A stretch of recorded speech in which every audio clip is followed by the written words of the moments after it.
Oh, c'est passionnant. Plus tôt dans la journée, des touristes et des gardes du National Trust ont aperçu le légendaire Finn disparaître dans une ouverture magique creusée dans la paroi rocheuse de la chaussée des Géants. Tôt ce matin, des visiteurs et des gardes du National Trust se trouvaient sur les célèbres colonnes de basalte de la chaussée des Géants lorsqu'un événement plus proche de la légende que de la réalité s'est produit. Sous leurs yeux, une partie de la paroi rocheuse sembla bouger. Elle ne se fissura ni ne se brisa comme une pierre ordinaire. Au contraire, elle se décala lentement vers l'extérieur, presque comme une porte cachée dans la paroi de basalte. Pendant un bref instant, ce mouvement révéla une caverne obscure dissimulée derrière la roche. L'ouverture ne dura que quelques secondes. Puis, aussi doucement qu'elle était apparue, la pierre se remit en place. Aucun bruit de fracas, aucun débris ne tomba, et aucun mécanisme visible ne put expliquer son mouvement. En quelques secondes, le mur avait retrouvé son aspect initial solide, silencieux et parfaitement ordinaire. Pour quiconque serait arrivé plus tard, il aurait semblé impossible qu'un événement inhabituel se soit produit. Le basalte semblait n'avoir jamais bougé. Mais un touriste se trouvait justement à faire voler un drone au-dessus du site à ce moment précis, et la caméra a capturé l'événement entier depuis les airs. Les images du drone ont révélé quelque chose d'encore plus incroyable. Une énorme dalle de basalte estimée à environ 20 tonnes s'est lentement détachée de la paroi rocheuse comme un tiroir géant qui s'ouvre. Derrière, il n'y avait que les ténèbres les plus profondes. L'ouverture resta visible pendant une dizaine de secondes. Puis, l'énorme pierre reprit sa place avec la même fluidité qu'elle en était sortie. Une fois refermés les bords, s'alignèrent parfaitement et les joints disparurent, redonnant au mur l'apparence d'un bloc de roche massif et ininterrompu. Au départ, la vidéo s'est répandue sur Internet comme une étrange et mystérieuse vidéo virale. Mais la situation est devenue bien plus inquiétante lorsque des chercheurs ont commencé à scanner cette partie précise de la roche. Leurs instruments n'ont pas seulement détecté un espace vide derrière la paroi. Ils ont découvert quelque chose d'inattendu. À l'intérieur de la chambre secrète se trouvaient 7 silhouettes dressées. Elles étaient alignées prisonnières d'une cavité qui, d'après la géologie, aurait dû être entièrement constituée de basalte massif pendant environ 60 millions d'années. C'était tout simplement impossible. Et puis, la situation devint encore plus étrange. Avant même la fin de l'enquête, l'une des personnes impliquées a disparu. Les formes restantes semblèrent se déplacer légèrement et les capteurs de surveillance commencèrent à enregistrer des signaux que les scientifiques ne parvenaient pas à expliquer, des signaux provenant des profondeurs d'une roche censée être restée inchangée depuis la préhistoire. Les formations basaltiques ne contiennent presque jamais de grandes cavités, scellées sans s'effondrer, ce qui rendait la découverte en elle-même inhabituelle. Mais le véritable choc est survenu lorsque les chercheurs ont regardé à l'intérieur de la chambre cachée. 7 silhouettes dressées parfaitement alignées s'y tenaient. Chacune d'elles semblait mesurer plus de 2 mètres de haut. Les unités n'étaient pas éparpillées comme des débris tombés, ni effondrés comme d'anciens squelettes. Au contraire, elles se dressaient fièrement, régulièrement espacées et toutes tournées vers l'entrée scellée de la chambre. Ce qui rendait la scène encore plus troublante, c'était la chaleur qu'ils dégageaient. Les capteurs ont détecté une chaleur provenant des silhouettes, mais il ne s'agissait pas d'une chaleur volcanique, ni de la chaleur de la roche environnante. Les relevés étaient presque identiques à la température d'un corps humain. Au départ, l'équipe de recherche a pensé que leurs instruments devaient mal fonctionner. La même pensée a traversé l'esprit de l'homme qui avait filmé les images originales. Marcos Villalong, un électricien dublinois de 34 ans, ne recherchait rien de mystérieux. Il pilotait simplement son drone pour immortaliser le coucher de soleil le long du littoral. Alors que le drone dérivait près d'une paroi rocheuse, sa caméra continuait d'enregistrer et c'est à ce moment-là qu'elle a capturé l'étrange instant où le basalte massif a semblé bouger. Il a mis la vidéo en ligne pensant que quelqu'un l'expliquerait rapidement par un bug de l'appareil photo ou une illusion d'optique. Au lieu de cela, la vidéo a attiré l'attention d'un scientifique. Quelques heures plus tard, il recevait un message du docteur Clara Brennan, une géologue qui étudiait la chaussée des géants depuis plus de 15 ans. Elle lui a dit que ces images ne pouvaient être que deux choses, soit un canular très élaboré, soit quelque chose qui remettait en cause tout ce que les géologues savaient du site. Selon la science, la chaussée s'est formée il y a environ 60 millions d'années, lors d'énormes éruptions volcaniques. Lorsque des rivières de basalte en fusion se sont refroidies et contractées, elles ont formé près de 40 zéro-colonnes hexagonales, étroitement imbriquées.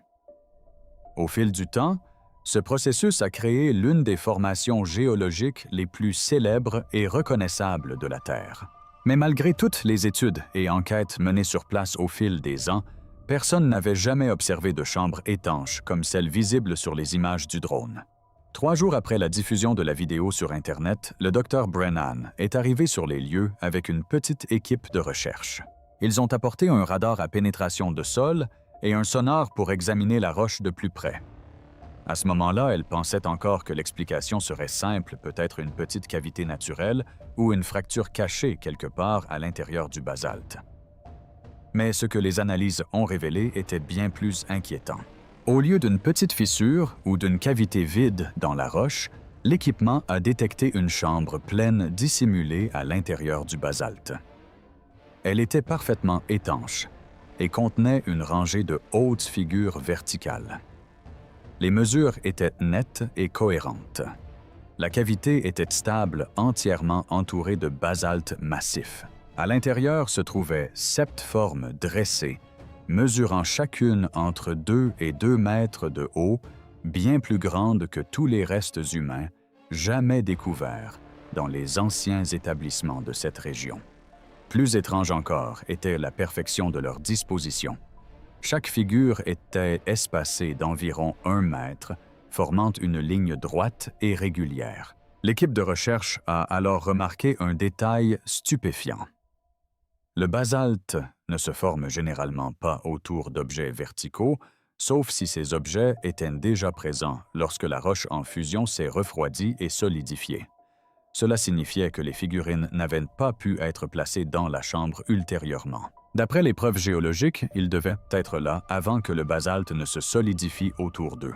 La docteure Clara Brennan a examiné les données géologiques à maintes reprises, espérant trouver une autre explication. Mais chaque analyse aboutissait à la même conclusion troublante. D'après la formation de la chaussée des géants, la chambre se serait scellée il y a environ 50 à 60 millions d'années, bien avant l'apparition de l'humanité. Le lendemain, un géophysicien du nom de Dr. Ian Walsh a rejoint l'équipe d'enquête apportant des techniques de balayage plus avancées. Il avait son équipement avec lui. Il aborda l'étude avec précaution, travaillant lentement et méthodiquement, toujours convaincu qu'il devait y avoir une explication rationnelle. Mais, environ 20 minutes après le début du scan, il dut poser sa tablette car ses mains tremblaient. Les mesures de densité ont montré que ces figures n'étaient pas du tout des formations rocheuses solides. Elles semblaient plutôt être des coquilles creuses. Chacune d'elles présentait une fine couche extérieure, avec un espace vide à l'intérieur, presque comme le contour d'un corps, comme si quelque chose de vivant y avait vécu avant de disparaître. 2 jours plus tard, la découverte a été signalée aux autorités. Une équipe de l'Agence de l'environnement est rapidement arrivée sur place et a pris les choses en main. Dans leur déclaration publique, les responsables ont minimisé l'importance des images prises par drone, les qualifiant de simples jeux d'ombre et de lumière. Ils insistaient sur l'absence de chambre cachée dans la roche, mais en privé, tous les participants n'étaient pas convaincus par cette explication. L'un des consultants scientifiques de l'agence pensait que les scans révélaient quelque chose de bien réel. Le docteur Naomi Gallagher examinait discrètement les données sonar sur l'écran. Des témoins ont déclaré par la suite que tandis qu'elle examinait les résultats, son expression avait changé. Elle est devenue pâle, s'est éloignée de l'équipement et a quitté les lieux sans dire grand-chose. En 1 semaine, elle a démissionné du projet. Interrogée plus tard sur ce qu'elle avait constaté dans les données, elle s'est contentée d'une brève réponse « J'en ai assez vu ». Peu après, la portion du sentier près de la chaussée des Géants a été soudainement fermée aux visiteurs. Les autorités ont justifié la fermeture par l'érosion et des problèmes de sécurité. Des barrières ont été installées autour de la zone et l'accès du public a été restreint. Mais derrière ces barrières, les recherches se sont poursuivies discrètement et c'est alors que la situation est devenue encore plus inquiétante. 4 jours après les premiers examens, le docteur Clara Brennan est retournée sur place pour effectuer une nouvelle série de mesures. Elle s'attendait à ce que les résultats soient presque identiques aux précédents, à quelques différences mineures près dues à la sensibilité de l'appareil. Or, le nouveau scan n'a affiché que 6 chiffres. Pensant qu'il s'agissait d'une erreur technique, elle redémarra le système et vérifia soigneusement l'étalonnage, les paramètres et les journaux de données. Ensuite, le docteur Ian Walsh répéta l'analyse à l'aide d'un instrument complètement différent. Chaque test donna le même résultat. L'une des 7 silhouettes avait disparu bien que l'entrée de pierre n'ait jamais bougé. Entre-temps, l'homme qui avait le premier consigné cet étrange événement s'attendait déjà à ce que l'on s'interroge sur ce qu'il avait vu. Après avoir filmé la paroi rocheuse, Marcos Villalon avait laissé une caméra à détecteur de mouvement pointée directement dessus. La caméra enregistrait en continu depuis. La vidéo ne montrait rien d'inhabituel, aucun mouvement, aucune pierre qui bouge, aucune ouverture dans la roche. La porte dérobée resta immobile. Pourtant, à l'intérieur de la chambre scellée, l'une des silhouettes avait mystérieusement disparu. Plus inquiétant encore, les 6 autres n'occupaient plus leur position initiale. Leur espacement parfait avait changé. La ligne autrefois régulière était désormais irrégulière, avec des écarts allant d'environ 1 mètre à près de 2 mètres. Les changements étaient subtils, mais mesurables. On aurait dit que les silhouettes s'étaient lentement déplacées, se rapprochant ou s'éloignant les unes des autres, presque comme si elles réagissaient à quelque chose qui se tramait au plus profond des ténèbres de la chambre. La figurine disparue n'a jamais été retrouvée. Aucun fragment, aucun débris, aucune trace de la façon dont elle aurait pu s'échapper d'une chambre entièrement scellée dans du basalte massif. Environ 1 semaine plus tard, la spécialiste en imagerie thermique, le docteur Anne Moran, est arrivée sur place pour vérifier les étranges relevés de chaleur détectés par les capteurs précédents. La température de l'air à l'extérieur de la roche était d'environ 4 degrés Celsius. La surface du basalte était froide et parfaitement stable, exactement comme on pouvait s'y attendre d'une pierre ancienne. Mais lorsque le docteur Anne Moran a scanné la chambre cachée à l'intérieur de la roche, son équipement a enregistré quelque chose qu'aucun rapport géologique ne devrait jamais montrer, environ 37 degrés Celsius, la même température que le corps humain. La chaleur semblait envelopper les 6 silhouettes restantes à l'intérieur de la chambre. Elle ne se propageait pas dans le basalte environnant et ne correspondait à aucune activité géothermique connue dans la région. La chaleur était présente, mais son comportement restait inexplicable pour les scientifiques. Au début, le docteur Moran soupçonna un problème avec l'appareil ou une intervention extérieure. Mais elle relança les analyses à plusieurs reprises et les résultats restèrent inchangés. Les chiffres demeurèrent stables. Au bout d'un moment, elle déposa discrètement l'appareil et quitta les lieux. Pendant près de 3 semaines, elle n'a pas répondu aux courriels ni aux appels de l'équipe de recherche. Lorsqu'elle a finalement répondu, son message était bref et empreint d'inquiétude. Elle a admis qu'elle ne savait pas vraiment comment interpréter les données. D'après les relevés, la roche semblait dégager de la chaleur provenant d'une source qui se comportait comme un organisme vivant. Malgré un malaise croissant, les chercheurs décidèrent demain de poursuivre l'enquête. Ils ont installé des capteurs de vibration et des moniteurs de température à long terme près de l'entrée scellée de la chambre cachée.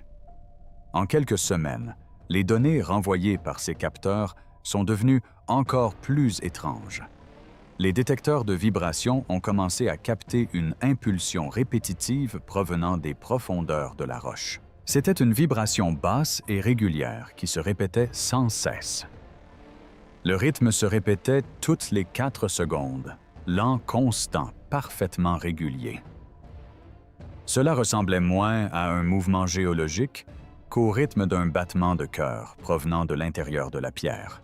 Au départ, les relevés thermiques ne suivaient aucun schéma clair.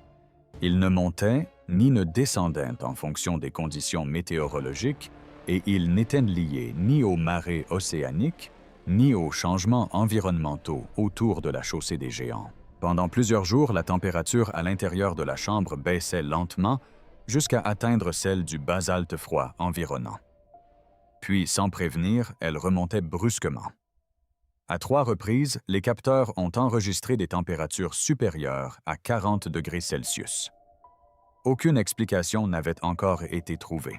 Aucune activité volcanique n'avait jamais été enregistrée dans la région, ni aucune source géothermique, ni aucune fissure dans la roche susceptible de libérer de la chaleur souterraine. Puis, les chercheurs ont remarqué quelque chose d'encore plus inquiétant du mouvement. Toutes les 72 heures des analyses à longue portée ont révélé de minuscules mais constants changements dans la position des 6 silhouettes restantes. Les déplacements étaient d'abord infimes, de l'ordre du millimètre. Puis, ils atteignirent le centimètre, mais la tendance était indéniable. Les formes creuses à l'intérieur de la chambre scellée se rapprochaient lentement de la porte de pierre. Pas soudainement, pas de façon spectaculaire, juste assez de mouvement pour confirmer que quelque chose changeait à l'intérieur de la roche.